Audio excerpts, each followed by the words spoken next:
Hello everyone and welcome back to my channel. Before I begin, I really wanted to thank everyone for 100 subscribers. This is a big milestone for my channel and I'm happy that I have such a great community to share all my new videos with. I really appreciate everyone who watches my videos and overall finds them entertaining and useful. I have a lot more content on the way featuring all these really cool aircraft with a bunch of tips and tricks that come along with them. Once again, thank you to everyone who has followed my channel and who have taken the time to watch my videos. I couldn't have done it without you and I really appreciate everyone. Don't forget to join my new Discord server called G-14 Hangar. I plan on joining weekly, so if anybody wants to fly together, we can make that happen. My Discord server is linked down in the description below.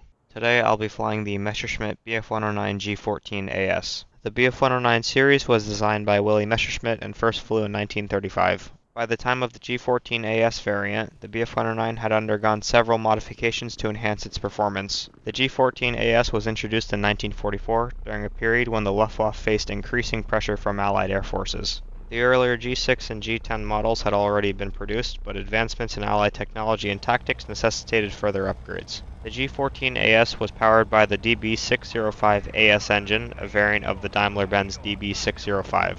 The G-14 AS was typically armed with a combination of two 13mm MG-131 machine guns and one 30mm MG-151 cannon. The G-14 series was produced in significant numbers, with the G-14 AS being one of the last major variants before the war's end. Production was concentrated in several factories, with many aircraft assembled quickly to meet wartime demands. The G-14 AS was deployed primarily in the defense of the Reich as the war progressed. Pilots used it for both air superiority and ground attack missions. The aircraft was well regarded by pilots for its maneuverability and performance, especially in dogfighting situations. However, by 1944, the Luftwaffe was increasingly outnumbered and facing logistical challenges. As the war progressed, the effectiveness of the Bf-109 series declined due to the introduction of advanced Allied aircraft and the depletion of experienced Luftwaffe pilots. Overall, the Bf-109 G-14 AS specifically represents the culmination of the Bf-109's evolution, reflecting the intense demands of late-war aerial warfare and the innovations made in response to those challenges. That's all for the history lesson. I hope you enjoy the combat. Right now I'm just trying to climb as high as I can so I can boom and zoom some people. The Bf-109 is an energy fighter, so I'm going to want to stay as high as I can. You just have to remember though that the G-14 is not like the other 109s. Really, the higher it goes, the worse it gets. It does slightly better at these lower to medium altitudes. Since your best bet's trying to boom and zoom in this fighter, I would definitely shoot for more of the medium altitudes. I see this PB-4Y, I'm going to start heading in towards him to try to kill him. As I dive down towards him, I'm going to look around me, always being aware of all my surroundings. I start firing at him a couple times here, and I'm able to rip his wing off. Now I'm going to dive away because I really don't want to die to his back gunners. As I dive away, he's going to start rapid firing his back gunners at me. I'm going to jink away. A jink is an evasive maneuver. And then after that kill, I'm going to climb back up the altitude and I'm always going to be looking around me, being aware of all my surroundings. Now I see an enemy Spitfire that just killed my ally FW-190. I'm going to try to avenge him. Before I dive, I'm always going to be looking around me, being aware of all my surroundings. And then I start the dive here. I'm really hoping that he doesn't see me here, but then unfortunately as I'm about to fire, he starts to turn away, so I'm just going to climb back up to altitude and I'm always going to be aware of all my surroundings. The reason why I'm pulling up so early is because he's a Spitfire, and I know that he's probably going to want to follow me up.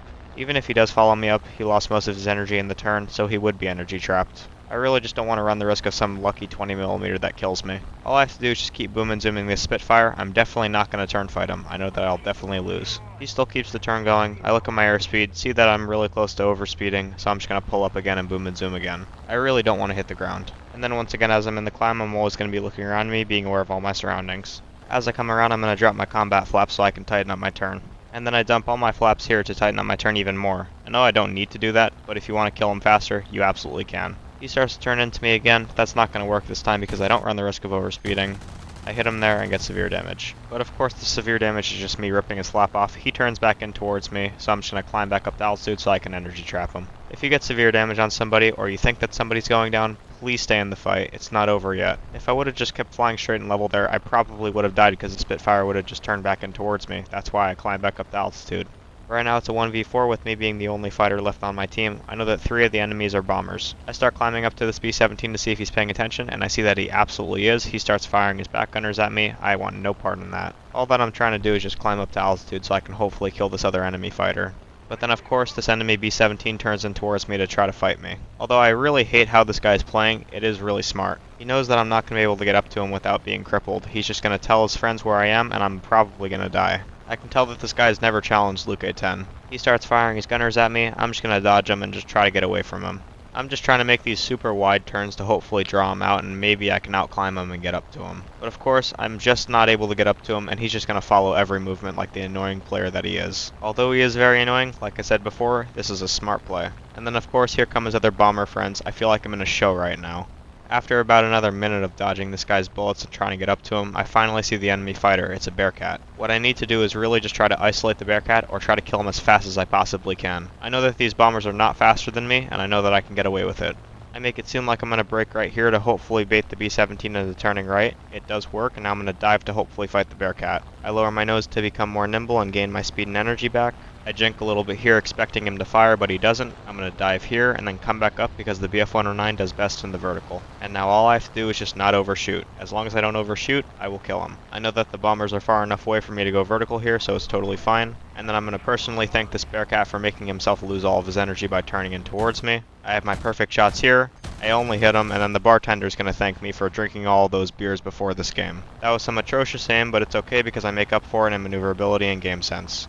And then as I get closer to him, I finally sober up and rip his wing off. Now I just have to make sure that I don't get put into the thunder show for being bombarded with all these bombers. Thankfully this B-17 gets very greedy and gets entirely too low. This is the perfect time to kill him. I fire at him here, critical hit, set him on fire, and I let him be.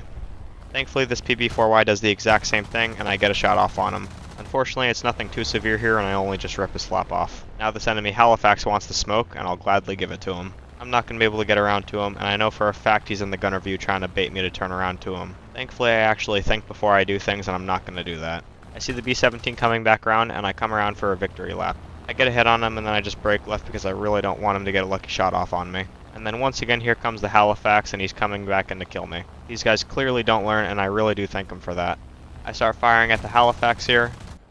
Hit him, set him on fire, and get severe damage. Now I'm just going to break off of him and let him die. I look to my left, see that the B-17 crashed, and that's my 4th kill. Right now it's not looking too good for the bombers. The Halifax is on fire, and the PB-4Y is already heading back to his airfield. I'm going to do the same. And then thankfully, as I'm heading back to the airfield to rearm and refuel, the Halifax goes down.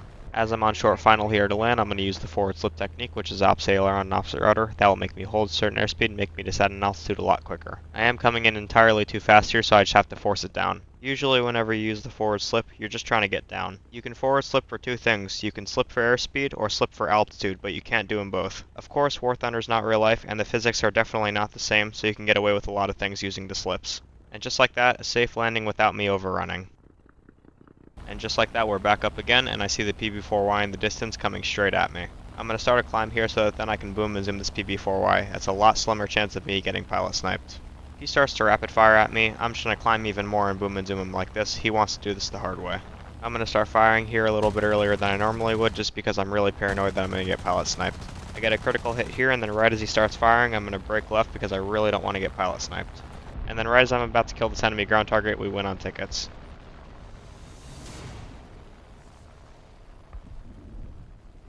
Thank you everybody for watching, and I hope you enjoyed my video. Once again, I just wanted to thank everyone for 100 subscribers. It really means a lot to me. If anybody has any suggestions on what aircraft they want me to fly next, please leave it in the comment section down below, and I'd be happy to fly the aircraft.